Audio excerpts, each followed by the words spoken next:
হরে কৃষ্ণ। এই হরে কৃষ্ণ নামের প্রবর্তনকারী আমাদের প্রিয় নিমায়ের বাড়ি নবদ্বীপ। আর নবদ্বীপের পাশেই আছে মায়াপুর, যেখানে তৈরি হচ্ছে পৃথিবীর সবথেকে বড় হিন্দু মন্দির। এই হিন্দু মন্দির তৈরিতে খরচ 1000 কোটি টাকা এবং বহুদিন ধরে এটি নির্মাণরত। কিন্তু এই মন্দিরের চারিপাশটা কি আছে তা আজ আমরা ঘুরে দেখব।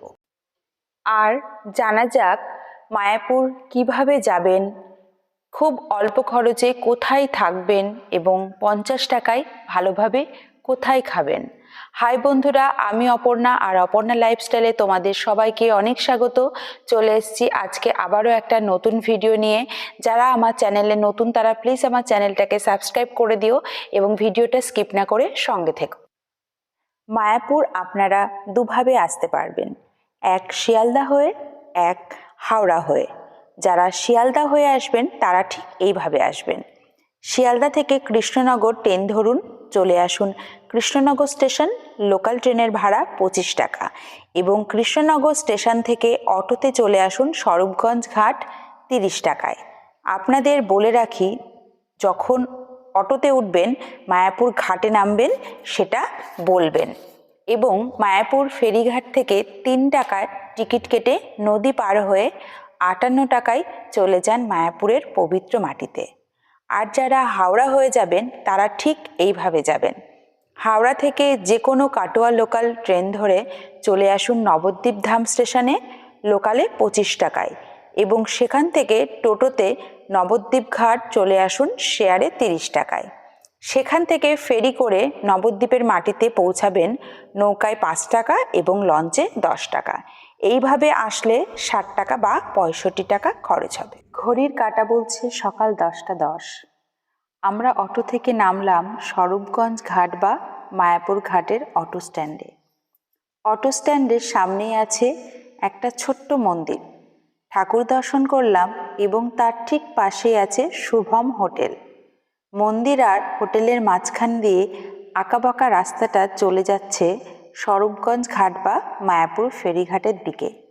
পায়ে হেঁটে মাত্র 25 থেকে 30 সেকেন্ডে পৌঁছে যাবে ফেরিঘাটের সামনে। আঁকাবাঁকা পথ পেয়ে আমরা পৌঁছালাম ফেরিঘাটের একদম সামনে। আর এই তার টিকিট কাউন্টার। মাথাপিছু টিকিট মূল্য 3 টাকা। 3 বছরের নিচে কোনো বাচ্চার টিকিট লাগবে না।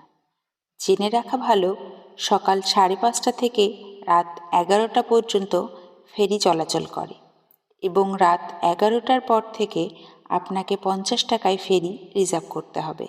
সেটাতে 1জন থেকে 7জন যেতে পারবে। টিকিট না কাটলে 5 টাকা ফাইন দিতে হতে পারে। এই যে আমার টিকিট কাটা হয়ে গেছে, এখন আমরা নৌকাতে ওঠার জন্য সামনের দিকে এগিয়ে যাব। অবশেষে অনেক ভিড় পার করে আমরা নৌকায় উঠলাম এবং রওনা দিলাম চলঙ্গী নদী পার করে মায়াপুরের উদ্দেশ্যে। আজ যেহেতু বছরের প্রথম দিন, 1 জানুয়ারি, ভিড়টা খুব বেশিই ছিল। তোমরা সেটা দেখে বুঝতেই পারছো। প্রচুর লোক এখনো ঘাটে আটকে আছে। আর এটা হচ্ছে জলঙ্গি নদী। সামনে যে নৌকাটা দাঁড়িয়ে আছে ওটাই মায়াপুর ঘাট, আর আমরা ওখানেই নামব। আর ওর পিছনেই টিনের শেড দেওয়া ঘাটটা রয়েছে, ওটা যারা নবদ্বীপ থেকে মায়াপুরে আসবে তারা ওখানে নামবে। যারা নবদ্বীপ থেকে আসবে তারা গঙ্গা পার করে জলঙ্গি নদীতে এসে ওইখানেই নামবে। আর যারা নবদ্বীপ হয়ে আসবে তারা কিন্তু গঙ্গা আর জলঙ্গি নদীর মিলনস্থল খুব ভালোভাবে দেখতে পাবে। নদী পার করেই সামনে চোখে পড়বে টোটো স্ট্যান্ড। আপনারা যেদিক থেকেই আসুন না কেন এই টোটো স্ট্যান্ড থেকেই টোটো ধরতে হবে। এই স্ট্যান্ড থেকে ইস্কন মন্দির টোটো ভাড়া 10 টাকা। সময় লাগবে 3 থেকে 4 মিনিট। তবে পায়ে হেঁটে আপনারা 10 মিনিটেও পৌঁছাতে পারবেন। হেঁটে গেলে মাঝখানে অনেক মন্দির আছে, আপনারা সেগুলো দর্শন করতে পারবেন। টোটোতে করে একটু যেতেই চোখে পড়ল পৃথিবীর বৃহত্তম স্কন মন্দির। অবশেষে আমরা পৌঁছে গেছি স্কন মন্দিরের মেন গেটের একদম সামনে। এটা হচ্ছে মন্দিরের মেন গেট। আর পিছনে দেখা যাচ্ছে ভবিষ্যতের স্কন মন্দির, যেটা এখনো নির্মাণরত।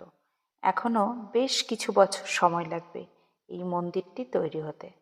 তোমাদের ক্যামেরাটা ঘুরিয়ে দেখিয়ে দিলাম মন্দিরের একদম সামনে অনেক হোটেল আছে, যেখানে 500 টাকায় তোমরা খুব ভালোভাবে রুম পেয়ে যাবে। তবে আমি তোমাদের বলে রাখি, মন্দিরের ভেতরেও কিন্তু থাকার ব্যবস্থা আছে, সেগুলোও তোমাদেরকে ঘুরে দেখাবো। চলো এবার মন্দিরের ভিতরে প্রবেশ করা যাক। আমাদের বেশ একটু দেরি হয়ে গেছিল, তাই প্রবেশ করেই আমরা মহাপ্রসাদের কুপন নেওয়ার লাইনে দাঁড়িয়ে পড়লাম। কারণ কুপন দেওয়ার সময় সকাল 9:30 থেকে দুপুর 1টা পর্যন্ত। মহাপ্রসাদের টোকন শুরু 40 টাকা থেকে 80 টাকা পর্যন্ত। প্রত্যেকটা আলাদা আলাদা ভবনে খুব যত্ন সহকারে রান্না করা হয় এবং সেই ভবনেই খেতে দেওয়া হয়, এবং এদের কাউন্টারগুলোও আলাদা আলাদা। অনেকে ভাবতেই পারে বাইরে 50 টাকায় ভেজ থালি পাওয়া যায়, কিন্তু বলি এটা তো শুধু খাওয়া নয়, এটা মহাপ্রসাদ। আমরা 50 টাকা কুপন নেবার পরে এই রাস্তা ধরে সামনের দিকে ছুটতে লাগলাম। এই যে মন্দিরটা এখন দেখছেন, এটাই কিন্তু মায়াপুরের পুরনো স্কন মন্দির। আর এই সাদা রং করা মন্দিরটা কিন্তু নতুন হচ্ছে, তবে মন্দিরের ভিতরের কাজ এখনও সম্পূর্ণ হয়নি। কিন্তু আপনি মনে করলে নতুন মন্দিরের ভিতরে প্রবেশ করতে পারবেন। তার জন্য আপনাকে কিছু অনুদান দিতে হবে, সেটা 50 টাকা বা 100 টাকা, যা খুশি আপনি দিতে পারেন। সেটা মন্দিরের উন্নয়নের কাজে লাগবে। তবে বলে রাখি, নতুন মন্দিরে প্রবেশের সময় বিকেল 4টের পর, কারণ দুপুর 12টা থেকে বিকেল 4টে পর্যন্ত মন্দির বন্ধ থাকে। এরপর আমরা চলে এসেছি প্রসাদ কক্ষের একদম সামনে। সামনে আসতেই আমরা আমাদের কুপনটা জমা দিয়ে ভিতরে প্রবেশ করে দুটো হল আছে। প্রথম হলটায় 300 থেকে 400 জন একসাথে বসে প্রসাদ গ্রহণ করছে, আর পাশের হলটাতে যেখানে আমরা প্রসাদ গ্রহণ করব, সেখানে 700 থেকে 800 জন একসাথে প্রসাদ গ্রহণ করে চলেছে। আর তোমাদেরকে জানাই, এখানে কিন্তু যেমন খুব তাড়াতাড়ি সেবা দিতে পারে, ঠিক তেমনই সেবা গ্রহণের পর জায়গাটা খুব তাড়াতাড়ি পরিষ্কার করে ফেলে। কারণ পিছনে হাজার হাজার জন লাইনে দাঁড়িয়ে আছে, কিন্তু লাইন দেখে ভয় পাবার কিছু নেই। এক এক ব্যাচে 1000 জনের ওপরে সেবা নেয় এখানে।